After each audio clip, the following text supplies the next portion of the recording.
Berkisah tentang praktik adopsi ilegal yang amat mengerikan. Yang mana ketika sang anak angkat tidak sesuai ekspektasi dari orang tua angkatnya, maka mereka akan dilenyapkan. Salah seorang gadis yang berhasil selamat dari pelenyapan, memutuskan untuk melakukan balas dendam ke semua anggota yang bersangkutan.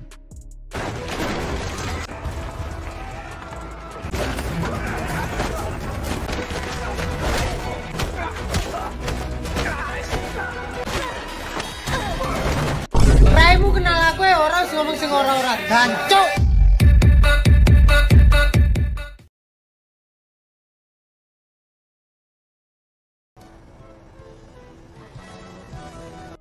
Di awal film, kita diperlihatkan dengan dua pria yang hendak melakukan pekerjaannya. Salah satu dari mereka bernama Tae-sik. Ia dipekerjakan hanya untuk melenyapkan sebuah barang yang selalu dibawa oleh bosnya. Di waktu tersebut, sang bos dari Tae-sik mencoba bertanya apakah Tae-sik benar-benar tidak ingin tahu tentang benda yang selalu dibawa oleh bosnya. Namun di sini Tae-sik menjawab, jika dirinya amat tidak peduli. 무섭지. 관심 없습니다. Pekerjaan dari Tae-sik hanyalah melenyapkan barang yang dibawa oleh bosnya. Yang mana barang tersebut dimasukkan ke dalam sebuah drum dan diisi dengan adonan semen. Di waktu Tae-sik memasukkan barang tersebut dan mulai menyiramnya dengan semen, ia pun dikagetkan dengan tas yang bergerak-gerak.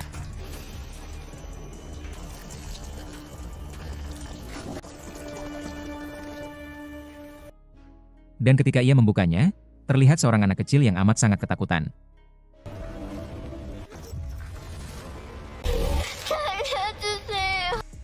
Dan dari kejadian tersebut, kini ia pun mengetahui jika pekerjaannya selama ini ialah berkomplot dengan para pembunuh.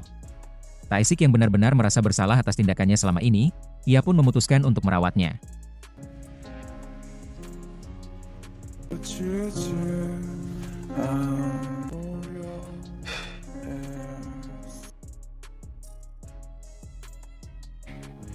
들어가요.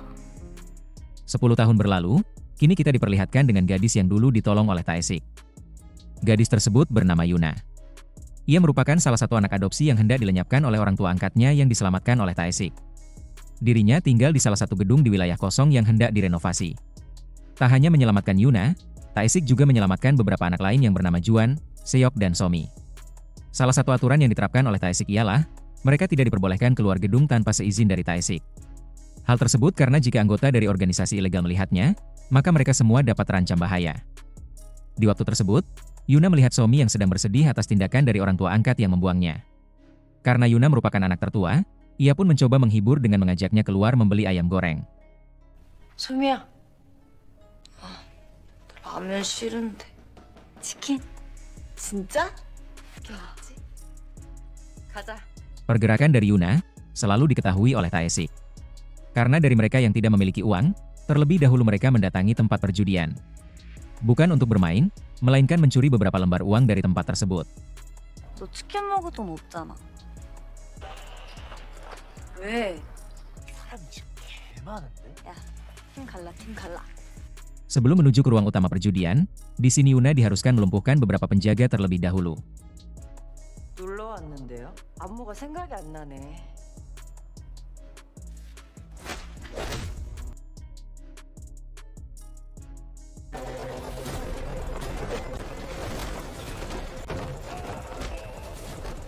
Ketika berhasil sampai ke ruang inti dan mendapati target uang yang hendak diambil, mereka pun memulai aksinya.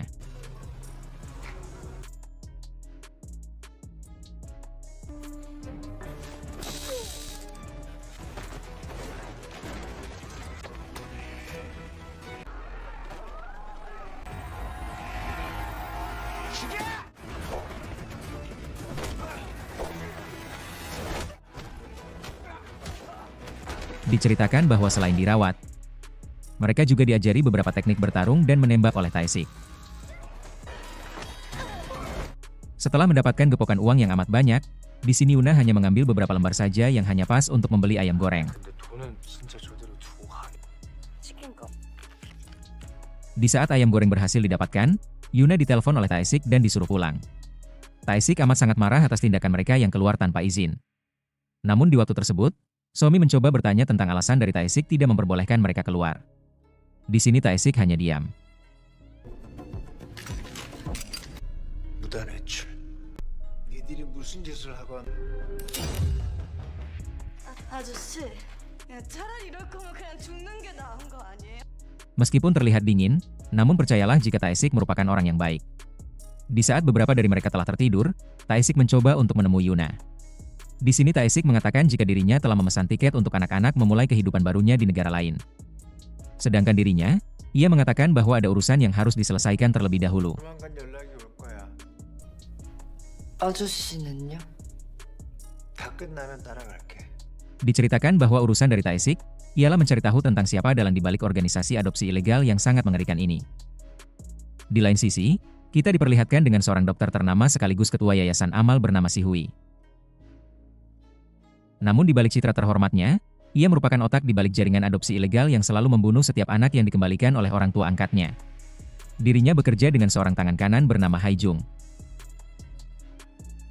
Ia merupakan senjata manusia yang dibesarkan langsung oleh Si Hui. Hijung digambarkan sebagai sosok yang dingin, patuh, bahkan kejam, yang selalu menuntaskan perintah dari Si Hui tanpa ragu.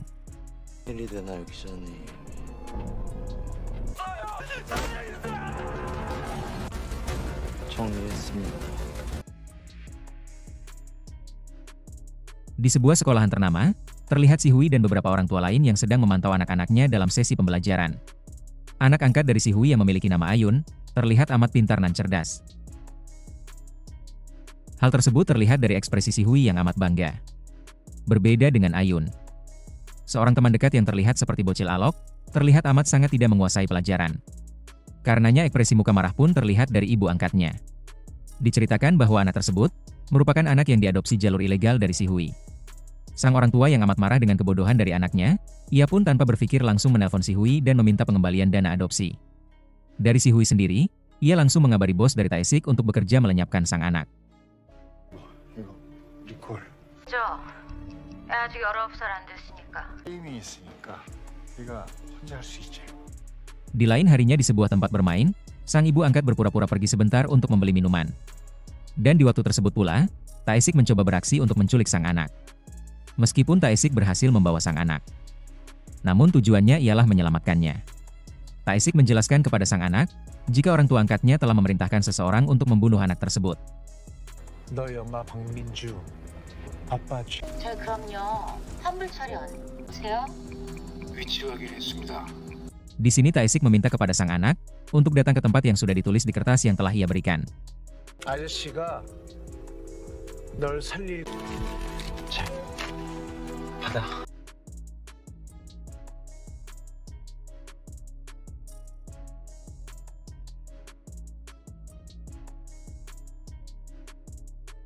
Di lain sisi, sang orang tua angkat mengabari suaminya jika sang anak sudah dikembalikan kepada organisasi. Dirinya meminta kepada sang suami untuk datang, dan berpura-pura sedih atas anak mereka yang hilang. Dalam perjalanan sang anak menuju tempat yang telah dituliskan, di sini ia masih tidak percaya jika kedua orang tua angkatnya hendak membunuhnya. Karenanya di sini melalui telepon umum, sang anak mencoba menghubungi ke rumah. Sang orang tua angkat yang mendengar anaknya masih hidup, ia pun amat sangat kaget bercampur marah. Namun karena hal tersebut pula, sang anak ini menjadi percaya tentang semua ucapan dari Taesik. Dan karena panggilan tersebut pula, sang ibu angkat langsung mengabari Si Hui. Sedangkan dari sisi Si Hui, ia langsung memerintahkan sang tangan kanan untuk membereskan semuanya. Tanpa berlama-lama, Hijung dengan beberapa anggotanya langsung mendatangi ke tempat dari Taesik.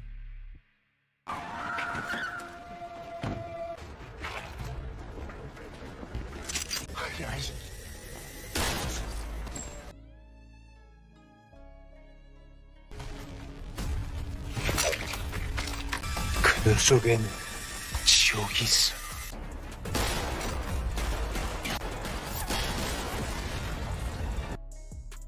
Di lain sisi, sang bocil berhasil sampai ke tempat dari Yuna. Namun selang beberapa saat, Yuna bersama anak yang lain, menyadari atas kehadiran dari beberapa mobil yang amat mencurigakan. Dengan alas sadapnya, mereka menyadari jika mobil-mobil tersebut merupakan anak buah dari sang ketua adopsi yang sedang mencari sang bocil. 11살 남자아이 찾고 있습니다.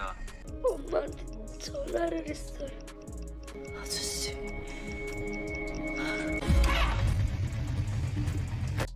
Di lain sisi, kejar-kejaran antara Taesik dan Hijung masih berlanjut. Menyadari akan sulitnya menghentikan mobil dari Taesik, Hijung pun memiliki ide untuk menembak bagian ban depan dari Taesik.